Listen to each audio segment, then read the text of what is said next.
This right here is a full 4.5 inches turn-up trouser. And in this video, I'm going to take you through the process of actually making this. I've gotten a lot of requests on how to do this, so I decided to make a tutorial on how to achieve this step by step. If you're new to my channel, this is what I do. And I try my possible best to give the best value for your time. If it is your first time here, smash the like button. And if you're yet to subscribe to the channel, do make sure you subscribe to the channel. And without further ado, let's get straight into the tutorial, step by step, as always. So here is a bootcut trouser. I already marked all the parts that I needed to mark in order to get this. There are different kind of trouser. There's a bootcut, there's palazzo, there's street cut, there's full cut. There are so many different kind of trouser, and you have to understand that. Go and check my video. I have different kind of trouser on my channel. So here I already marked the full length, and in order to get that turn up, I'm going to be adding an extra 5 inches to the length of my trouser. The length of the trouser itself is 41 inches. So this 41 is the main length of the trouser. You know there's an allowance, but this one we are not adding an allowance. We're just going to add an extra 5 inches to the length of the trouser, right? You're going to add an extra 5 inches to the length of the trouser. That's what you need to understand. That's what I added to the hem here. As you can see, I just added the hem. So I'm going to connect that part together. You can see that, and I'm also going to connect the end part together. So instead of 2 inches allowance that we usually add for the folding allowance, we are going to add an extra 5 inches, depending on the wideness that you want. Here, I want a total wideness of 4.5 inches. That's why I'm adding 5 inches to this. You get that? If you want like 3 inches, you can just add like 4 inches. If you want like 2 inches turn up, so depending on the amount of turn up you want, that's what we determine the amount of allowance you will add to the hem of the trouser. This is a tutorial that I'm doing with my students, so my students are around me. I'm teaching them how to do about it. So after adding the allowance, which is the 5 inches for the turn up, the next thing is to sew the trouser. So let me go ahead and sew the trouser and show you the next step to take.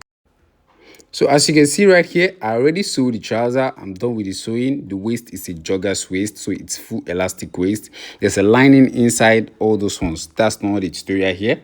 So after folding, you see what I have here. After stitching, you see what I have here. So my full length here, you remember our length is 41. So 41 plus 5 inches, supposed to be a total of 46 inches.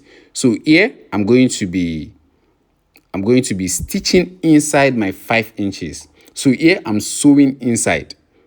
I'm actually sewing inside. So after you have that, the next thing is to go ahead and sew inside your 5 inches. As you can see here, this is not like a gum. You have to stitch it before you do your turn up.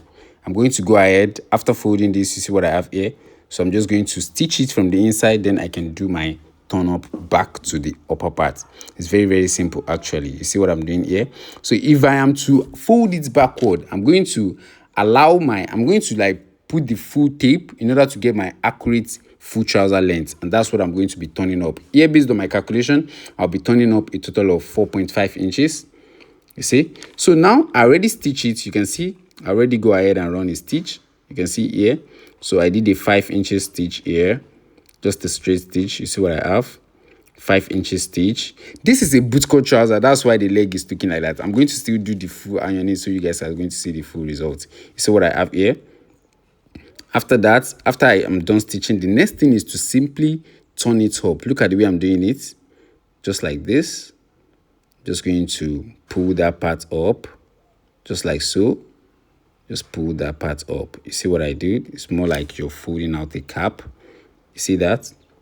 So all I'm going to be folding out here is a total of 4.5 inches, and there's going to be a cap at that edge. You see that? It's very, very simple.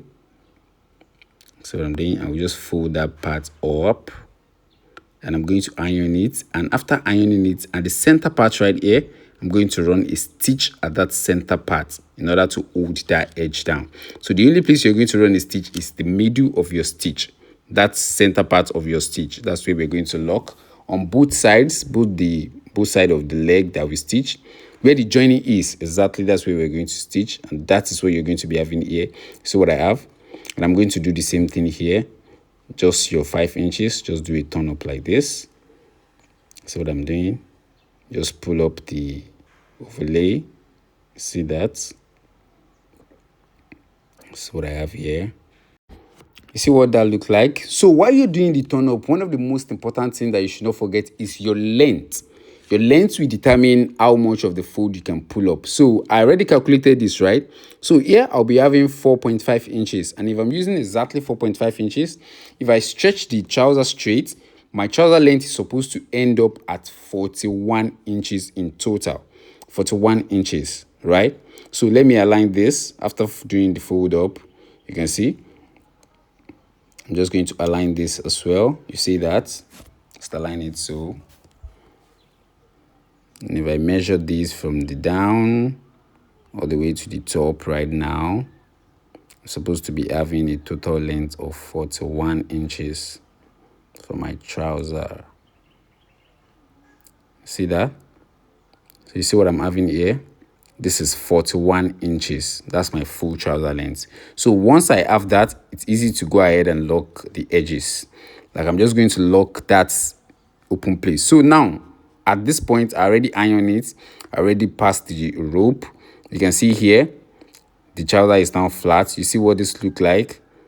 So at those edges, I already run a stitch at that particular place. I run a stitch on that edge area, and the trouser is done. So if you're wearing this, this is going to stand perfectly firm. You get? So this is the total whole process of making a turn up on the trouser. It's as simple as A, B, and C. So if you like the video, do give the video a thumbs up. And if you're yet to subscribe to the channel, do not forget to subscribe to the channel.